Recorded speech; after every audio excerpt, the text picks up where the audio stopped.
Welcome to On the Ballot with Ballotpedia, where we connect people to politics by providing neutral, nonpartisan, and reliable information on our government, how it works, and where it's headed. I'm Jeff Pella, and thanks for being with us today. Every year, state lawmakers consider thousands of bills, not hundreds, thousands of bills that would change how Americans vote and how our elections are administered.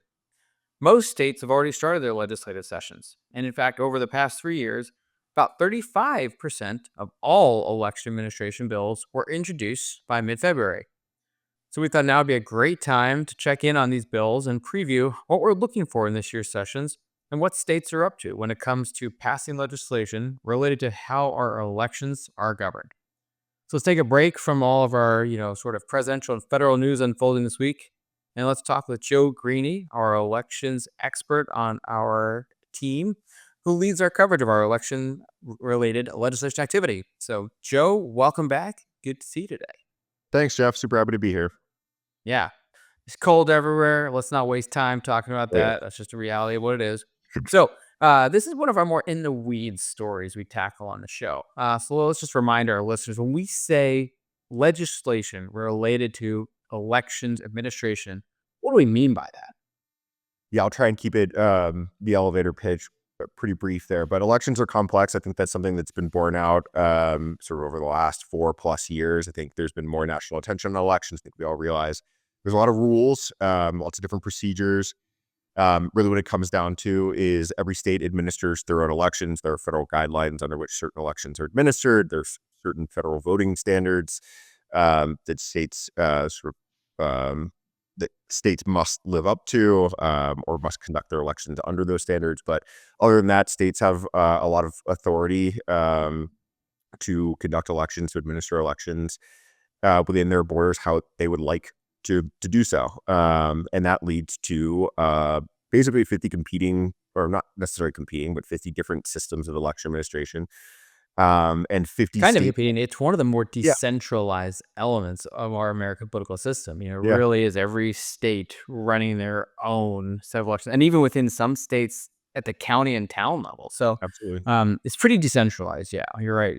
Don't undersell it. It is decentralized.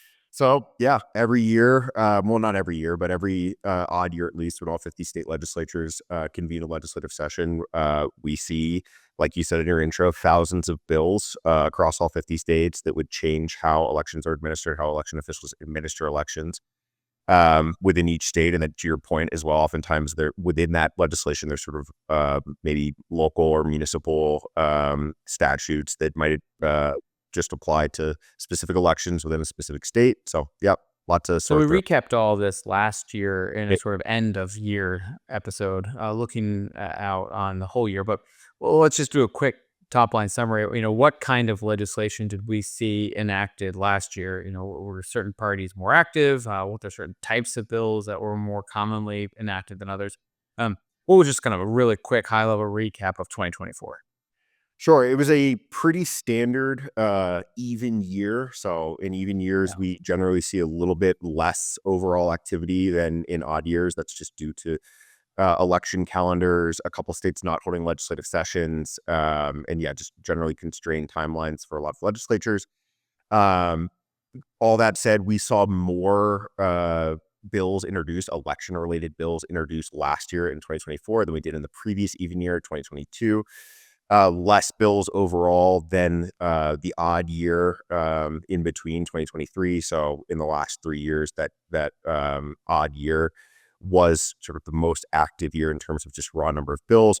We expect to see something similar happen this year. Again, that's mostly down to legislative calendars.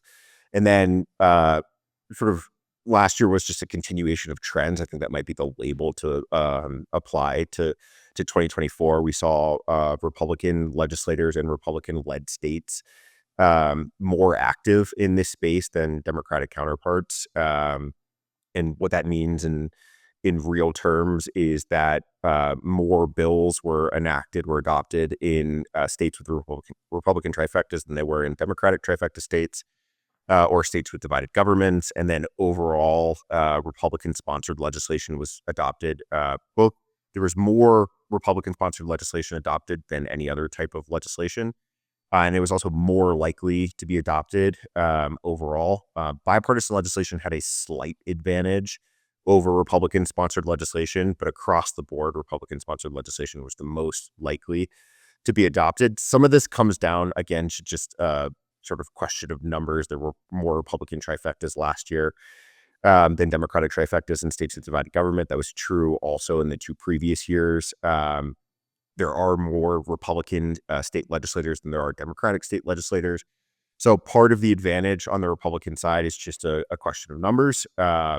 That said, though, again, just in terms of likelihood of a bill to be adopted, it was more likely that Republican-sponsored legislation eventually became law. And then What to are your some of the point, topics that Republicans yeah, were pushing, and what are some of the topics that Democrats were pushing? I mean, obviously, we're kind of really generalizing here with yeah, those kinds of broad topics and subjects, but just to sort of set the tone for what's ahead for this session. totally. But see if you can simplify it as much as you can. Yeah, I think it's a little bit easier to generalize on the Republican side. There was more commonality between newly adopted laws amongst different Republican-led states than there was commonality amongst laws that Democratic-led states were pursuing. And some of the topics we saw sort of pop up in Republican-led legislatures in multiple states were things like legislatively referred constitutional amendments related to non-citizen voting. We saw 8 states, voters in 8 states eventually approve those amendments last year. That was not something that we saw happen in states where Democrats control the legislature.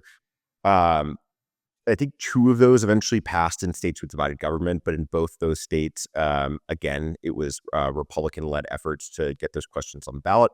Another one, common topic in Republican-led states, were bans on ranked choice voting, sort of alternative voting methods. That was another sort of continuing trend last year that we saw the same thing in Republican-led states in 22 and 23. And then generally things like voter list maintenance, voter ID, tweaks to the absentee and mail-in voting process were common topics in Republican-led states. Some of those same topics also popped up on the Democratic side of the ledger as well, particularly voter list maintenance, tweaks to absentee and mail-in voting, but sort of we're seeing different tweaks on the Democratic side. Voter list maintenance is one that's like really interesting because there's actually a lot of agreement out there. I think the narratives are a bit competing and opposed at the moment, but I think there's actually broad agreement amongst a lot of legislators on tweaks to voter roll maintenance. So that's a preview. We could get into a lot more, but it's a quick generalization. Yeah, yeah, it makes sense. A lot, like you said, there are more states with Republican trifectas, and that didn't really change very much heading into this Yeah. session because there were very few trifecta changes heading into this session here. There were 2 Democratic states that actually lost their trifectas, so there will be fewer Democratic trifecta states this session year. And Texas is really one of the big X factors because Texas only holds odd year sessions, and they usually introduce and enact a higher volume of bills disproportionately to other states because they don't have an even year session to conduct business, which you sort of alluded to earlier. So, all right, we're only a few weeks into the year now. So, what are a handful of examples of some of the bills that we've seen come across our tracking so far? And just sort of Sure. as a reminder for listeners, so Ballotpedia tracks every single election administration related bill that comes in. We publish tags and summaries, and you can search through all the bills on our interactive dashboard, legislation.ballotpedia.org. We regularly produce a weekly newsletter reporting about the various bills. So we're pretty in the weeds on these, and we kind of look at them on every single day. So what are you seeing so far, Joe, when our team's been digging into the numbers and into the bills that we've seen in the Somebody's got early to be in the sessions? weeds. All Somebody's right. got to do it. Yeah, and to your point, I'm going to kind of I think circle back and touch on a couple of points that you brought up there as well, and in your intro. Too, we're early in the year, recording this on January 21st, 3 weeks into the new year. But the bulk of election-related legislation, which will be introduced during 2025 regular legislative sessions, has already been introduced. And today is actually sort of a tipping point day in legislative calendars.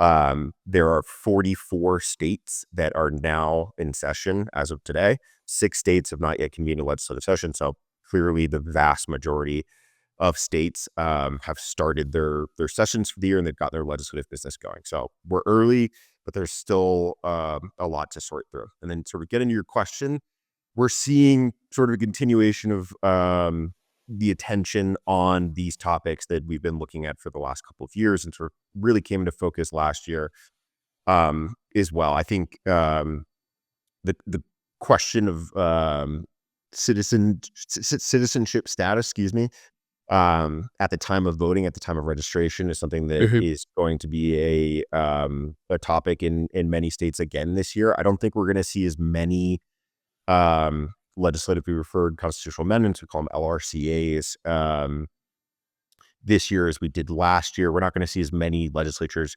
seeking to put measures on the ballot for voters to decide to tweak constitutional language around non-citizen voting.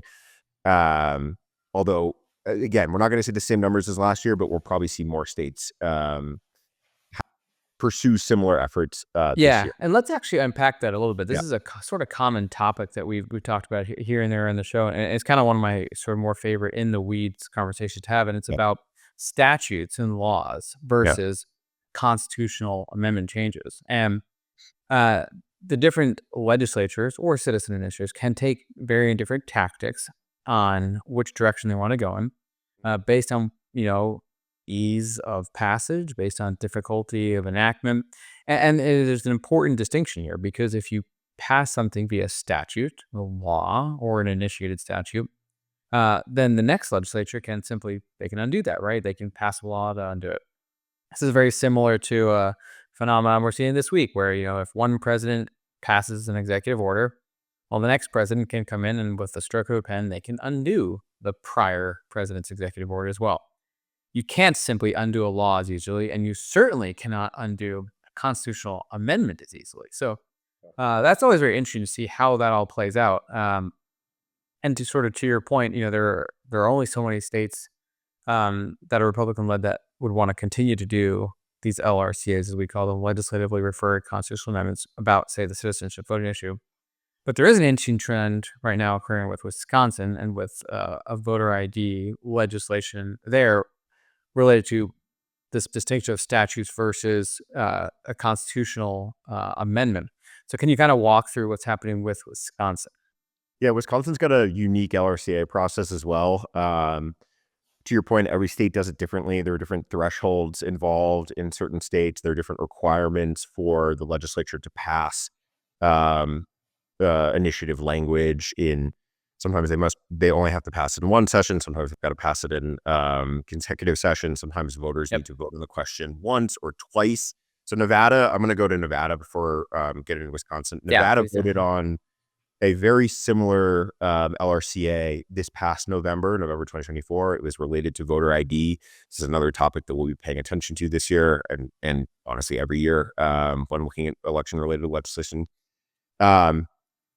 To break down the process in Nevada, just to provide a point of contrast to Wisconsin. In Nevada, the LRCA actually has to pass the legislature in one session, but then it needs to appear before voters in 2 consecutive general elections. Wisconsin's kind of got the opposite setup. An LRCA's got to pass the legislature in 2 consecutive sessions, and then it appears before voters. So that's actually what just happened in Wisconsin at the beginning of this year. Is the legislature passed what they call the second consideration of an LRCA that would require voters to present a form of identification. I'm actually not super familiar with the specifics of that requirement right now, so that we can dig into, though, because every voter ID requirement has sort of different caveats, different exceptions. It's a whole separate conversation. But the passage of that second consideration in Wisconsin means that ballot measure will appear before voters this year at the state's November statewide general election. So yeah, that's another one. In addition to the non-citizen voting related LRCAs, voter ID is another one where now we're going to have the second state in 2 years, voters in a second state in 2 years, deciding whether or not to require voter ID while voting.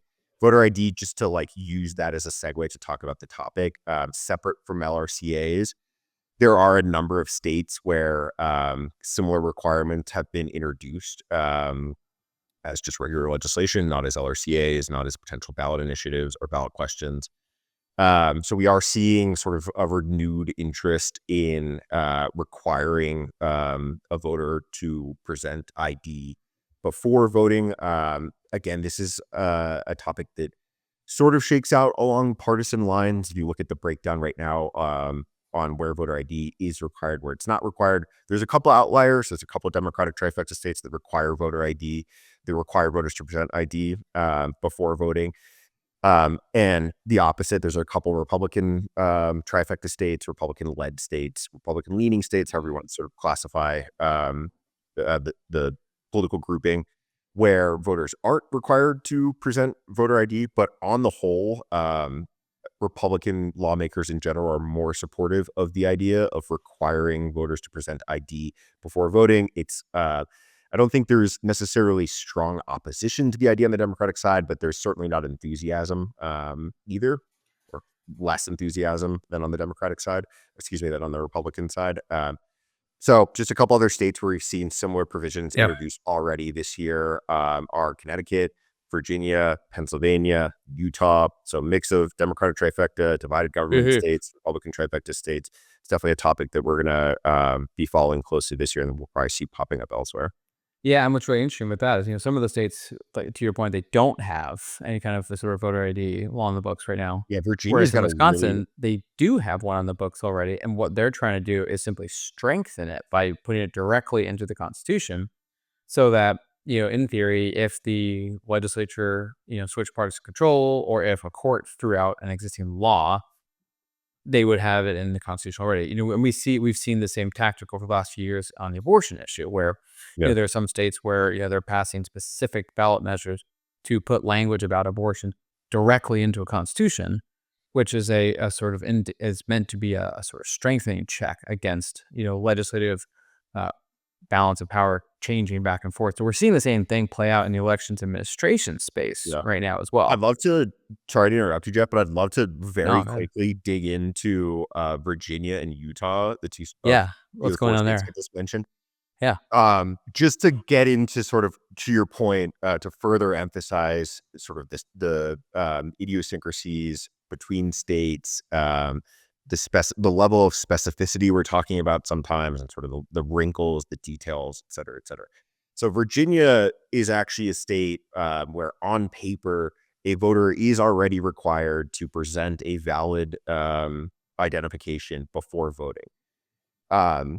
What they've got is a pretty large exception to that requirement, which allows almost any voter to sign an affidavit, basically attesting to certifying their own identity.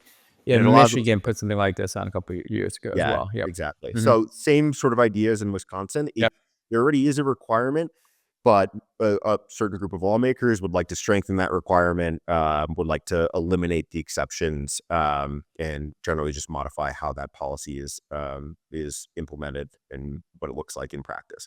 Utah is another really interesting one. Utah is one of just a handful of states that we at Ballotpedia call all mail voting states, where every registered voter is mailed an absentee/mail-in ballot ahead of an election. It basically means that voting by mail is the default. It doesn't mean you can't vote in person. It doesn't mean you can't vote early. It just means that if you are a registered voter, in a specific time frame before an election in which you're going to be eligible to vote in, you will receive a ballot in the mail, regardless of how you would like to vote, what you feel about absentee mail-in voting. It's like Colorado or like that, Washington as well. Yeah. Yeah, and it's really popular in Utah, which is a state with a Republican trifecta.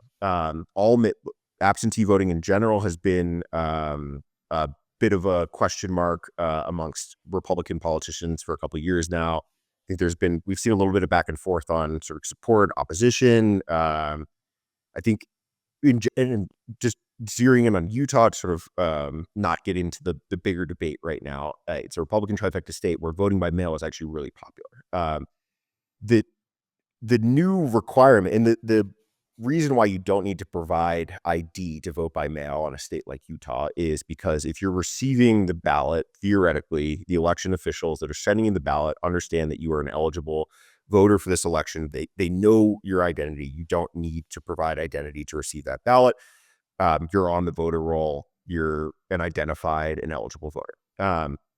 That's not satisfying to everyone. And I definitely understand why. So in Utah, they're moving towards potentially requiring all mail voting, but requiring those voters to return their ballots in person and to provide an ID before returning that ballot. So it would be sort of a hybrid of the all mail voting system, which is in place in a couple of different states. And actually, Utah is the only state with a Republican trifecta that has that system. So it would be interesting to see them move to sort of a hybrid all mail voting, but requiring in-person delivery and ID at time of ballot drop-off. So it's sort of an interesting sort of evolution in ID and all mail voting. Every state basically looks at their prior election, how they ran, how they did, and then, thinks to themselves, legislators think, okay, well, what do we want to do to tweak it? What do we want to do in our state, to our rules and our systems to sort of, improve upon how we think we run elections? So always interesting to see how that's going to shake out. And it's very early in the session, but we'll be following that very closely. What else do we have lined up, Joe, for our own coverage in the next few months? What are you excited about that we've got ready and cooking? Yeah. Thanks for the opportunity to plug some stuff. We definitely got a lot of really interesting analysis on the way this year. I would just say to our listeners, be on the lookout for all that. Go check our year-end report from December last year for a sense of what you'll be seeing more of this year. I know we're going to be releasing a sort of longer form report coming in March with some interesting analysis of some other election-related topics. So be on the lookout for all of that. And then just state-specific and topic-specific stories as well. I think there are always states that draw sort of outsized attention and focus, and our attention will be there, but also on sort of the other states and the other topics that might not get as much attention. So you mentioned it earlier, Texas is a big one to watch this year. They don't hold even year session, so they've got 2 years of activity to catch up on this year already. A couple hundred bills introduced. States last year in the presidential cycle that drew a lot of attention that are going to be in the focus this year again: Pennsylvania, Arizona. And then topics generally, we touched on a few here, but I think the absentee voting process is going to be sort of in the targets for state legislators across the partisan spectrum and all around the country. Same sort of thing for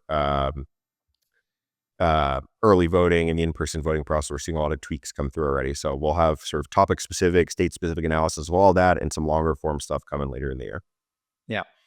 Elections administration is the kind of thing that people really care about in the weeks before and during and after an election.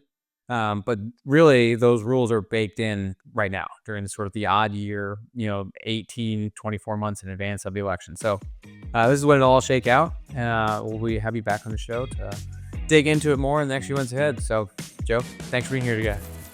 Thanks, Jeff. For our listeners on the podcast, you can learn more about our election coverage at the link in our show notes. We'll be back next week with another episode. Make sure you're subscribed to On the Ballot wherever you listen or watch podcasts. I'm Jeff Palley, and thanks for listening.